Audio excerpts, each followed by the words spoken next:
Hello there, Vic Benedict here. We're playing Dark Souls 3 on New Game Plus 7 difficulty. This is my walkthrough for the PC version. We're currently on the next boss fight, the King of the Storm and the Nameless King boss fight, part 35. So I have brass armor for physical damage absorption. I have the I don't remember what this shield. I think it's called the Grass Crest shield, and it's just for stamina regen. And the rings that I have are the Karthus Blood Ring, the Estus Ring, the Life Ring, and the I think it's called the Thunder Stone Plate Ring +2 for thunder damage absorption for this boss, because this is, I would say, it's tedious, but it's still a fun fight, and it's really easy, although he still can one-shot you with his 3-hit combo. On that attack, you have to really watch out to roll like right as he's about to hit the ground with that weapon. That anytime he hits with his weapon, if it hits you, you're dead. It's just he one-shots you. And break the lock-on when you're on this phase right here with his fire breathing, because the lock-on actually pushes you right over to the fire when it's locked on. Okay, so the weapon I'm using here, there's fewer things in life are more satisfying than when this thing drops. Look at that damage. This phase is weak to lightning, the second phase is weak to fire, and this weapon just slaughters this first phase. This is the Dark Sword at +10, and it's really helpful, but this phase he doesn't really take to this weapon, so I think I may have switched to no, I kept the Dark Sword here, and I'm just going to imbibe it with fire. And this is pretty tough. It's pretty tough, you guys. There are some techniques I've heard of sniping this guy, but I honestly couldn't live with myself if I just sniped this guy. I don't even think my bows are very strong anyway, so I don't even think it would work. But I wouldn't be able to sleep at night if I sniped this guy, and if there's some cheap way to deal with him, I have no idea. But the technique is pretty simple here. You don't even really have to learn the precise timings here, because all we're basically waiting for is for him to do this, like things like this, and we'll roll through it and then punish. He doesn't start using his thunder attacks until he gets a little bit decreased health. And the actual, oh yeah, we got jabbed right there. But keeping your distance here is pretty good. Even though he's pretty aggressive at times, if you back off a lot, he'll give you a chance to heal, which is really nice. Any boss that doesn't let you heal is just ridiculous, but this boss actually lets you heal. So he does throw that dirt at you, so you have to be careful there. All I do here, it's simple. I just back off and wait for him to lunge at me or do that jump. And yeah, just roll through his attacks. Don't get greedy, just back off.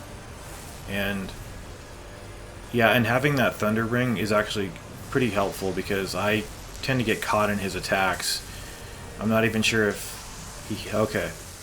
So when he does that, you notice that it has a lingering effect afterwards that does another AoE. And then he also does that one that comes right out of the sky. See, he charges his sword, and then you'll see a lightning bolt fall from the sky and hit you. It's really hard to dodge, but having that blood ring is pretty helpful. But I was kind of surprised that this didn't take me as long as last time. I think this only took 3 hours this time, like 2.5 or 3 hours. But I remembered from last time. Okay, see, one, and he does it again. It has some residual effects. But I remembered from last time, distance yourself from him and wait for him to attack and then punish. And then I remembered my own advice, and it carried me through this fight, which I honestly never thought I would win. So here he's charging up again. I popped an ember, and I got damaged here, probably because I was coming off that menu swapping there. But it's probable too that I mistimed it as well. And last time I did this, I had staggered him at least once, but this time I didn't even stagger him. So that may be because I'm playing on, New Game Plus 7. You're not going to stagger the bosses that easily. It's possible. Okay, he's got that. Ooh, he speared me. That bitch. I didn't even remember he speared me, but it didn't kill me. It didn't kill me. Oh, you could actually back into like invisible walls over here and parts of the tower, so be careful about that. You just don't ever get caught in anything. But I think the hardest attack to avoid is that has some extended reach, and that lightning bolt that comes out of the sky is pretty relentless too. Here he goes. Just roll and punish. If you take away nothing from this video, just take away the roll and punish. Because I mean, look what he's doing. I mean, he just walks to you, and it's intimidating as hell, and it's frustrating too when he hits you, when you know you shouldn't have gotten hit. But he gives you time enough to recover, I think, is important. Some bosses don't, but he does. So yeah, that is really hard to dodge. That one right there. The blood ring didn't even save me. Okay, I think I'm getting backed into a corner here. Maybe not, but yeah, roll and punish. You guys roll and punish. And I think I've used the Karthus Rogue here for some bleed damage, but I don't know if he's really weak to bleed. I don't think he is, but anything will help. Taking this Nameless bitch down.